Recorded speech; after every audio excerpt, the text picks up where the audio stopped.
ျှက်စစ်နဲ့စွမ်းအင်အကျွမ်းဝင်သည့်စကားကဘာမြေပြည်သူများအားကိုအားထားလျှက်စစ်နဲ့စွမ်းအင်ဖိုးတံပင်သည့်စကားစွမ်းအားကိုဖြစ်စေသည့်ရင်းမြစ်ပေတကားဟုတ်ပါတယ်ရှင်လျှက်စစ်နဲ့စွမ်းအင်ဟာနေ့စဉ်လူနေမှုဘဝအတွက်အလွန်အရေးပါတဲ့ကဏ္ဍကနေပါဝင်လို့နေပါတယ်ဒါကြောင့်လေလျှက်စစ်နဲ့စွမ်းအင်ဝန်ကြီးဌာနအနေနဲ့နိုင်ငံတော်ရဲ့စွမ်းအင်လုံခြုံရေး Energy Security အတွက်တာဝန်ယူဆောင်ရွက်နေတာဖြစ်ပါတယ်နိုင်ငံစီးပွားအထောက်အကူပြုစီမံကိန်းလုပ်ငန်းတွေကိုအကောင့်ထဲပေါ်တာနဲ့အများပြည်သူကိုဓာတ်ရိုက်အကျိုးပြုနိုင်တဲ့ကွစ်ကွင်းလုပ်ငန်းတွေကိုဖော်ဆောင်နေတာပဲဖြစ်ပါတယ်။နိုင်ငံတော်အစိုးရတင်လက်ထက်လျှက်စစ်နဲ့စွမ်းအင်ဝန်ကြီးဌာနကပြည်သူအတွက်ကြိုးပမ်းဆောင်ရွက်သွားမယ့်အကြောင်းအရာတွေကိုရိုက်ကူးတင်ဆက်ပေးလိုပါတယ်ရှင်။လျှက်စစ်နဲ့စွမ်းအင်ဝန်ကြီးဌာနဆိုတာနိုင်ငံတော်အတွက်ဒီ energy security ကိုဆောင်ရွက်ပေးရတဲ့အဖွဲ့အစည်းပေါ့။စွမ်းအင်ဖူလုံရေးစွမ်းအင်လုံခြုံရေးဒါတွေကိုတောင်းရင်ဆောင်ရွက်ရတာဖြစ်ပါတယ်ပြည်သူတွေအတွက်လက်စစ်နဲ့စွမ်းအင်ဖူလုံရေးကိုဆောင်ရွက်တဲ့နေရာမှာနံပါတ်1ပြည်သူတွေအနေနဲ့စွမ်းအင်ကိုဖူလုံပေါ်ပေါ်များများသုံးနိုင်ရမယ်အဲ့ဒီနေရာမှာအရေးသွေးလည်းဟောပါတယ်အရေးတွက်လည်းပါတယ်နံပါတ်2ကပြည်သူတွေလက်လန်းမီတဲ့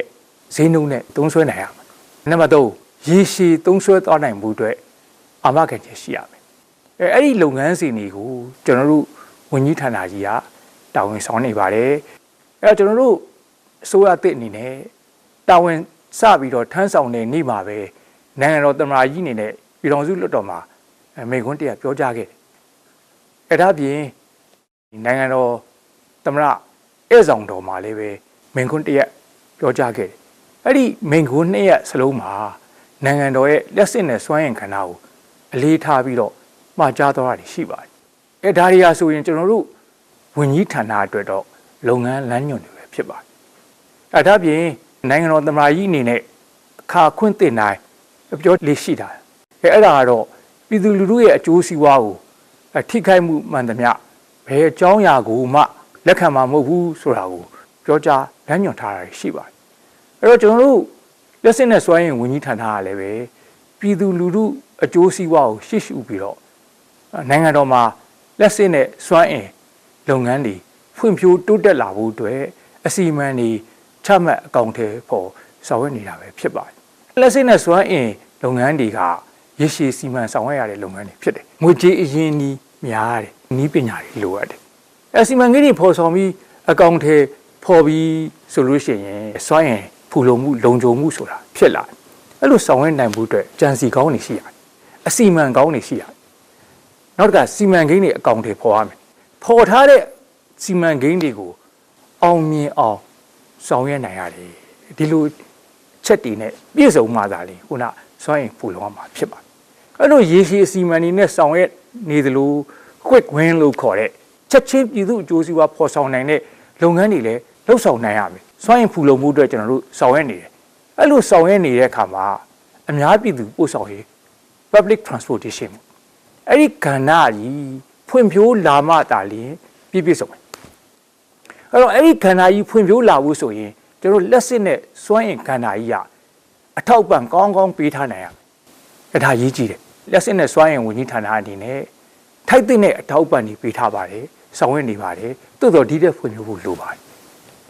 ။နိုင်ငံတော်သမ္မတကြီးအနေနဲ့ကလည်းပြည်သူအားကိုးယုံကြည်ရတဲ့အ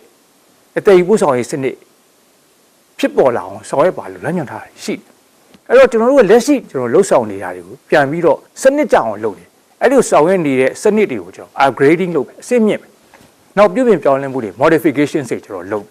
ပို့ပြီးတော့ဖွံ့ဖြိုးသွားအောင်လုပ်မယ်။အဲဒီလိုဆိုရင်ပြည်သူလူထုချက်ချင်းလက်ငင်းအကျိုးခံစားမှုရောရေရှည်အကျိုးခံစားမှုတွေရောပါသွားမှာဖြစ်ပါတယ်။စီမံကိန်းတွေမှာလှုပ်လက်ဆစီမံကိန်းတွေရှိတယ်။အဲဒီလှုပ်လက်ဆစီမံကိန်းတွေမှာဒီပါဝင်ဆောင်ရွက်နေတဲ့သက်ဆိုင်ရာအဖွဲ့အစည်းတွေလုပ်ငန်းရှင်တွေကိုကျွန်တော်တို့ကတူးချင်းတစ်ဖွဲ့ချင်းခေါ်ယူဆွေးနွေးပြီးတော့ကျွန်တော်တို့ဝင်ကြီးဌာနအနေနဲ့အကူအညီပေးတင်တာပံ့ပိုးတင်တာပံ့ပိုးတယ်။နောက်ပြည်သူလူထုကိုအကျိုးပြုနိုင်မှုအတွက်ထိန်ကြောင်ကြက်မှတ်တယ်။မြန်ပြီးအောင်တွန်းအားပေးတယ်။စီမံကိန်းတွေဆောင်ရွက်ချင်ပါတယ်ဆိုပြီးအဆိုပြုထားတာရှိတယ်။အဲ့ဒီအဆိုပြုထားတဲ့စီမံကိန်းတွေကိုကျွန်တော်တို့ကနိုင်ငံတော်နဲ့ပြည်သူမနစ်နာစေရေးအတွက်ကျွန်တော်တို့ဆွေးနွေးတယ်။လိုအပ်တဲ့ပံ့ပိုးကူညီမှုတွေလမ်းညွှန်မှုတွေပြီးတာနဲ့ကျွန်တော်တို့ချက်ချင်းကျွန်တော်တို့ကစာချုပ်ချုပ်နိုင်အောင်ဆောင်ရွက်နိုင်ငံတော်နဲ့ပြည်သူတွေအတွက်လက်စစ်နဲ့စွမ်းအင်ကဏ္ဍကနေပြီးတော့စွမ်းအင်လုံခြုံရေးဖူလုံရေးကိစ္စတွေကိုအဓိကအကျိုးပြုမဲ့ စီမံကိန်းအသစ်တွေပေါ်ဆောင်မယ်အဲ့လိုပေါ်ဆောင်ရမှာအစီအမံတွေလုပ်မယ်ဒီလိုအစီအမံတွေရပြီဆိုရင်ကျွန်တော်တို့ကမူဝါဒတွေတောင်းခံမယ်အပြီးပြည်တော်စုအစိုးရအဖွဲ့ကိုတင်ပြပြီးတော့ကျွန်တော်တို့ကအကောင့်တွေပေါ်ပြီးတော့စီမံကိန်းအသစ်တွေပေါ်ဆောင်မယ်ဆိုတာကျွန်တော်ဆောင်ရွက်သွားမှာဖြစ်ပါတယ်။လက်စစ်နဲ့စွမ်းရည်ဝန်ကြီးဌာနအနေနဲ့ဆောင်ရွက်နေတဲ့နေရာမှာနှစ်ပိုင်းရှိပါတယ်။နံပါတ်1ကတော့ strategy ဘိုင်းပေါ့နော်ကျွန်တော်အစီအမံတွေလုပ်မယ်နောက်စီမံကိန်းတွေလုပ်မယ်မဟာဗျူဟာဘိုင်းပေါ့နော်နံပါတ်2က implementation အကောင့်တွေပေါ်မှုအပိုင်းဒီလိုနှစ်ပိုင်းစလုံးကိုကျွန်တော်ဟန်ချက်ညီညီနဲ့ကျွန်တော်တို့ဆောင်ရွက်နေတယ်ရုံမြင့်တန်းကြားပြည်သူများရှင်လျှက်စစ်နဲ့စွမ်းအင်ဝင်ကြီးဌာနဟာတန်အားစနစ်တွေပုံမကောင်းမွန်လာစေဖို့73စီနဲ့ရေနံထွက်ပစ္စည်းတွေလွယ်လင့်စွာဝယ်ယူအသုံးပြုနိုင်ဖို့ဓာတ်မြေဩဇာစက်ရုံတွေနဲ့ရေနံတန်းငွေရည်စက်ရုံတွေကိုပုဂ္ဂလိကသူငှားရမ်းကဆောင်ရွက်သွားဖို့ရေနံနည်းစနစ်တကျတွင် Standard Well တူးဖော်သွားဖို့စတဲ့လုပ်ငန်းတွေကိုဆောင်ရွက်သွားမှာဖြစ်ပါတယ်။ကျွန်တော်တို့ဝန်ကြီးဌာနအနေနဲ့ဆောင်ရွက်တဲ့စီမံကိန်းလုပ်ငန်းတွေပတ်သက်ရှင်းလင်းတင်ပြရရင်လက်စစ်ကဏ္ဍကစီမံကိန်းလုပ်ငန်း18ခုနဲ့စွမ်းအင်ကဏ္ဍကစီမံကိန်းလုပ်ငန်း23ခုစုစုပေါင်းလုပ်ငန်းစီမံကိန်း40ပါဝင်လာမှာဖြစ်ပါတယ်။ကျွန်တော်တို့နိုင်ငံရဲ့နှစ်စဉ်ဒီလက်စစ်ဓာတ်လိုအပ်ချက်ဟာဆိုလို့ရှိရင်လိုအပ်ချက်ရဲ့တိုးတက်မှုနှုန်းဟာ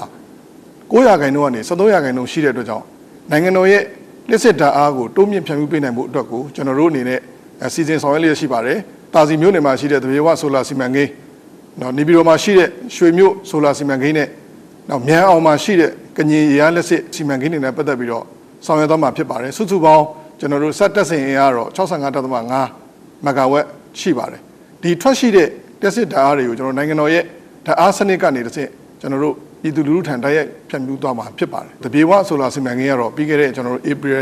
29ရက်နေ့ကဖွင့်လှစ်ပေးခဲ့ပြီဖြစ်လို့စီမံကိန်းကလည်းကျွန်တော်တို့စတင်လက်ပတ်နေပြီဖြစ်ပါတယ်စီမံကိန်းလုပ်ငန်းအများစုကလည်းကျွန်တော်တို့နိုင်ငံတော်စီမံအုပ်ချုပ်ရေးကောင်စီလက်ထက်ကလေးကတွန်းအားပေးပြီးဆောင်ရွက်ခဲ့တဲ့ဒီလုပ်ငန်းတွေဖြစ်ပြီးတော့လက်ရှိကျွန်တော်တို့နိုင်ငံတော်အစိုးရတဲ့လက်ထက်မှာတော့ဒါဖွင့်လှစ်နိုင်ခဲ့တာဖြစ်ပါတယ်လက်စစ်တာပို့လို့တဲ့အပိုင်းကိုကြည့်မယ်ဆိုရင်အဓိကကျွန်တော်တို့လုပ်ငန်းနှစ်ခုကိုကျွန်တော်ထည့်သွင်းထားပါတယ်ဒါတွေကတော့ကျွန်တော်တို့230 kV တောင်တွင်းကြီးရွှေတောင်အောင်လန်ဓာတ်အားလိုင်းနဲ့ဓာတ်အားခွဲရုံစီမံကိန်းတွေနဲ့အတူ230 kV ဘဲလင်းပင်မဓာတ်အားခွဲစီမံကိန်းတွေဖြစ်ပါတယ်အဲ့ဒီမှာလည်းကျွန်တော် transformer နဲ့ဆက် switch bay တွေကိုတိုးချက်တက်ဆင်တိစောက်တဲ့စီမံကိန်းတွေပေါဝင်ပါတယ်ဖြန့်ဖြူးရေးအပိုင်းမှာကြည့်မယ်ဆိုလို့ရှိရင်လည်း33 kV ဓာတ်အားခွဲရုံတွေဖြစ်တဲ့နောင်ချိုဖျားကြီးခွဲရုံတာဝတိခွဲရုံနဲ့ပြင်စီခွဲရုံတွေမှာ transformer တွေနဲ့လက်စစ်ပိုင်းဆိုင်ရာတွေကျွန်တော်တို့အင်အားတိုးမြင့်တက်ဆင်ပါမယ်ဒါအပြင်အကျန်းဖက်ဒီကြောင့်ပျက်စီးခဲ့ရတဲ့3311 kV ဓာတ်အားခွဲရုံတွေဖြစ်တဲ့ဒီရာတန်းရှည်ဓာတ်အားခွဲရုံကြောက်မဲဓာတ်ခွဲရုံနဲ့တီဘောဓာတ်ခွဲရုံတွေကျွန်တော်တို့ပြန်လည်ပြုပြင်ပါမယ်ဒါအပြင်ကျွန်တော်ရန်ကုန်တိုင်းဒေသကြီးမှာရှိတဲ့လက်စစ်ဓာတ်ဖြန့်ဖြူးရေး transformer တွေနဲ့ဆက်ဓာတ်အားလိုင်းတွေကိုကျွန်တော်တို့တက်ဆင်တိစောက်သွားမယ့်ကိစ္စတွေပါပါတယ်မြစ်ကျော်ဓာတ်အားလိုင်းအပိုင်းတွေကိုလည်းကျွန်တော်တို့ပြုပြင်တိစောက်တဲ့လုပ်ငန်းတွေဆောင်သွားမှာဖြစ်ပါတယ်ဓာတ်အားတိုးမြင့်ထုတ်လုပ်နိုင်ဖို့ကျွန်တော်တို့ဓာတ်အားစနစ်တွေတည်ငြိမ်ကောင်းမွန်လာဖို့ဆောင်ရွက်နေသလိုတစ်ဖက်ကလည်းကျွန်တော်တို့ဓာတ်ဖြန့်ဖြူးရေးပိုင်းမှာလင်းလင်းဆုံးရှုံးမှုတွေမဖြစ်အောင်ဤပညာဘိုင်းဆိုင်ရာတွေနဲ့ကျွန်တော်တို့ပြည်သူလူထုအသိပေးပြောကြားထားတာရှိပါတယ်ဒါအပြင်လိုက်နာဆောင်ရွက်ဖို့ကြက်မှတ်ထားတာတွေလည်းရှိပါတယ်စွမ်းအင်ကဏ္ဍမှာဆိုလို့ရှိရင်လည်းရုရှားကနေကျွန်တော်တို့ပူးပေါင်းဆောင်ရွက်နေတဲ့ AI နည်းပညာကိုအသုံးပြုပြီးတော့ဒီပါးလွာသဲကြိုးတွေကနေတဘာတငွေထုတ်နိုင်ဖို့အတွက်ဒီအဖြောက်တဘာတငွေမြေထဲမှာတွင်းကားရင်းကျွန်တော်တို့ pilot project အနေနဲ့သူတည်တနာပြုစမ်းသပ်ဆောင်ရွက်နေတာရှိပါတယ်ရေနံထုတ်လုပ်မှုတွေတိုးမြင့်လာဖို့အတွက်ကို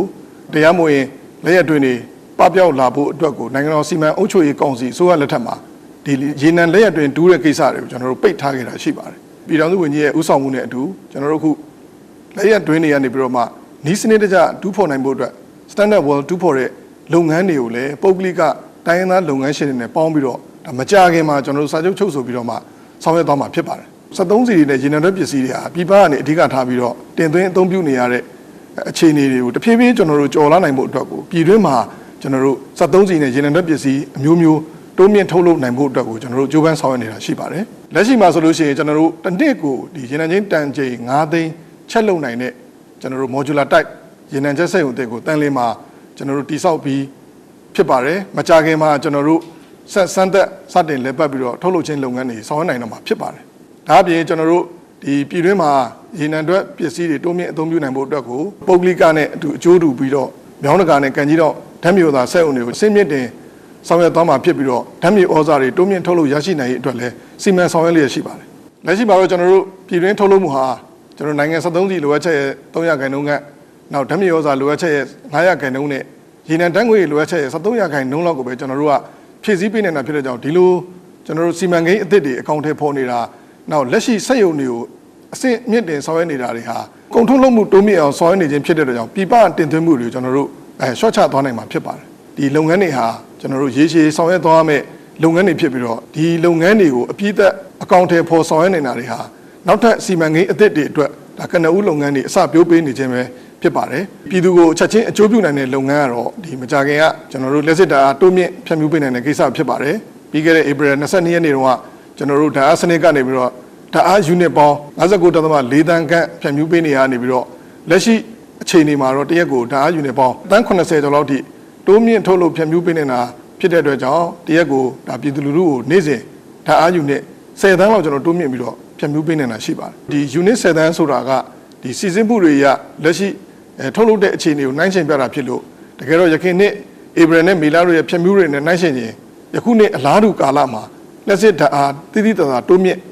ထုတ်လုပ်နိုင်တာကိုတွေ့ရမှာဖြစ်ပါတယ်အခုချိန်မှာဓာတ်အားသုံးစွဲမှုတိတိတသာတိုးမြင့်လာတဲ့အတွက်နေရာဒေသအလိုက်ကျွန်တော်တို့ဓာတ်အားဖြန့်ဖြူးပေးနေတဲ့အချိန်မှာဒီအကြောင်းမျိုးကြောင့်အချိန်ပိုင်းဓာတ်အားပြတ်တောက်မှုတွေရုံနဲ့ပပျောက်စေဖို့အတွက်လည်းအစီအမံတွေချမှတ်ဆောင်ရွက်လျက်ရှိကြောင်းတင်ပြလိုပါတယ်ပြည်ထောင်စုဝန်ကြီးအနေနဲ့မိုးရာသီကာလအတွင်းမှာလက်စစ်ဓာတ်အားထုတ်လုပ်ဖြန့်ဖြူးရေးလုပ်ငန်းတွေအဆင်ပြေအောင်ဆောင်ရွက်ဖို့အတွက်ကိုကျွန်တော်လက်စစ်စက်ရုံကြီးတွေစွမ်းအားပြည့်လည်ပတ်နိုင်ဖို့အတွက်လိုအပ်တာတွေကိုကြိုတင်ပြင်ဆင်မှုတွေဆောင်ရွက်နေတဲ့အစီအမံတွေချမှတ်နေတာလည်းရှိပါတယ်စွမ်းအင်ကဏ္ဍဘက်ကြည့်မယ်ဆိုရင်ကျွန်တော်တို့ခုလက်တလောဖြစ်သွားတဲ့ဒီ73စီအကြက်တဲအပေါ်မှာဝန်ကြီးဌာနအနေနဲ့ QR code တွေဘားကုတ်တွေနဲ့စနစ်တကျဖြည့်ရှင်းနိုင်ခဲ့တဲ့အတွက်ကြောင့်73စီပြန်ပြီးရောင်းချမှုအပိုင်းမှာအရင်ကတော့ကျွန်တော်တို့တရက်ကို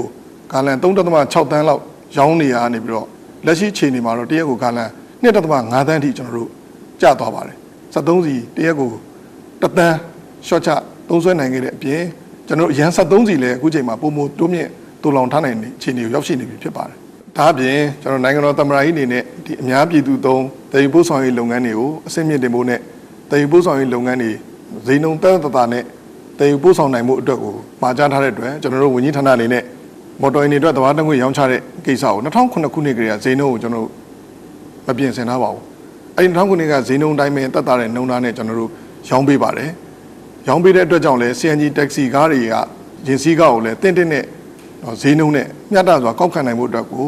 ရန်ကုန်တိုင်းဒေသကြီးအစိုးရနဲ့ပူးပေါင်းပြီးတော့မှကျွန်တော်တို့ဆောင်ရွက်နေတာရှိပါတယ်ဒါအပြင်ကျွန်တော်တို့စိုက်ပျိုးရေးကဏ္ဍကွက်ကွင်းရတဲ့လုပ်ငန်းတစ်ခုလည်းကျွန်တော်တင်ပြလိုပါတယ်စိုက်ပျိုးရေးမွေးမြူရေးနဲ့ဆယ်မြောင်းဝန်ကြီးဌာနပူးပေါင်းပြီးတော့ကျွန်တော်တို့အကောင့်တွေပေါ်ဆောင်ရွက်ပေးတာဖြစ်ပါတယ်ပြည်နယ်တိုင်း9ခုမှာကျွန်တော်ຫນွေစပါးမြေပြင်ကြံတဲ့ဧက4000ကျော်အတွက်ကိုကျွန်တော်တို့ပြည်တွင်းထုတ်တဲ့ဒီဇယ်စီတေကလည်းတစ်ခါလန်ကို1000နှုန်းနဲ့ခါလန်4000ကျော်တောင်သူလယ်သမားတွေဒီတိုင်းကျွန်တော်တို့ဖြန့်ဖြူးရောင်းချပေးနိုင်ခဲ့တာရှိပါတယ်ဒါအပြင်ကျွန်တော်တို့မိုးရာသီစပါးစိုက်ပျိုးဖို့အတွက်ကိုလည်းလိုအပ်တဲ့73စီပမာဏတွေကိုလည်းဝန်ကြီးဌာနအနေနဲ့ချက်လုပ်တူလောင်ထားပြီးဖြစ်ပါတယ်တင်ပြခဲ့တဲ့လုပ်ငန်းစဉ်တွေဟာပြည်သူကိုအကျိုးပြုစေဖို့လုပ်ငန်းတွေကတချို့ဖြစ်ပါတယ်အခုချိန်ထိကျွန်တော်တို့ဝန်ကြီးဌာနနဲ့ပူးပေါင်းပါဝင်ကူညီပေးခဲ့ကြတဲ့ပြည်သူလူထုကိုလည်းကျေးဇူးတင်ပါတယ်ဆက်ပြီးတော့လည်းပူးပေါင်းပါဝင်ပေးဖို့အတွက်ကိုမြစ်တာရက်ခံအပ်ပါတယ်ကျွန်တော်တို့အနေနဲ့နိုင်ငံတော်သမ္မတကြီးရဲ့ဥဆောင်မှုနဲ့အတူကျွန်တော်တို့ပြည်ထောင်စုဝန်ကြီးရှင်းလင်းပြောကြားသွားတဲ့မဟာဗျူဟာလုပ်ငန်းစဉ်တွေနဲ့အညီဒီလက်စစ်နဲ့စွမ်းအင်ကဏ္ဍဖွံ့ဖြိုးတိုးတက်ဖို့စွမ်းအင်ဖူလုံမှုနဲ့စွမ်းအင်လုံခြုံရေးအတွက်ကိုကျွန်တော်တို့ဆက်လက်အကောင့်တွေပေါ်ဆောင်ရွက်သွားမှာဖြစ်ကြောင်းကျွန်တော်တင်ပြလိုပါတယ်မြန်မာပြည်တန်ချာပြည်သူများရှင်အခုရိုက်ကူးတင်ပြခဲ့တဲ့အကြောင်းအရာတွေဟာနိုင်ငံတော်နဲ့ပြည်သူလူထုအတွက်အကျိုးရှိစေဖို့လျှက်စစ်နဲ့စွမ်းအင်ဝန်ကြီးဌာနကဖြည့်ဆည်းဆောင်ရွက်နေတဲ့လုပ်ငန်းတွေကတခန်းတကန်တာဖြစ်ပြီးဆက်လက်ပြီးတော့လည်းအများပြည်သူရဲ့အကျိုးအတွက်ကြိုးပမ်းဆောင်ရွက်သွားမှာဖြစ်ပါကြောင်းမှတ်တမ်းပြုရိုက်ကူးတင်ဆက်လိုက်ရပါတယ်ရှင်။